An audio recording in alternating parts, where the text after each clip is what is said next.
Labdien, Liana! Labdien, Marlēna! Labdien! Jūs pat zināt manu vārdu? Jā, wow, kāds godinājums, pagodinājums! Mēs esam pazīstami daudz gadus Facebookā. Jā, ir tā. Nu, kā jums šķiet, šodien mēs esam brīvi, visi pietiekami, visi ir labi, okupanti padzīti jau 30 gadus atpakaļ. Ko tad šodien mēs par latvisku Latviju, par latviešu valodu jūs cīnaties? Jā, nu mums vēl ir daudz darba līdz tādai pilnīgai brīvībai.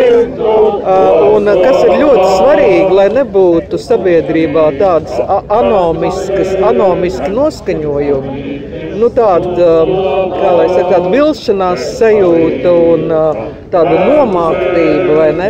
Tad cilvēkiem ir jāsaprot, ka taisnīguma atjaunošana ir iespējama.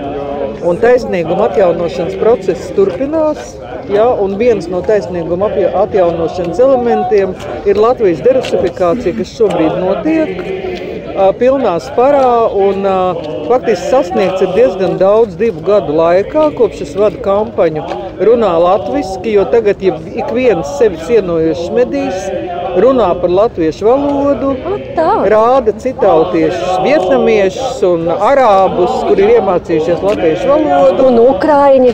Ukraiņi pats par sevi, un nu, lietas mainās uz labu, bet, protams, vai ne, mēs neesam liela cilts, un šajā taisnīguma atjaunošanas procesā un arī Latvijas derusifikācijas procesā nu, ir katram latvietim jāpiedalās. Vai ne? Un katra latvieša aktīva rīcība ir ārkārtīgi svarīga. Paldies jums par sarunu. Mīļš, paldies. Paldies.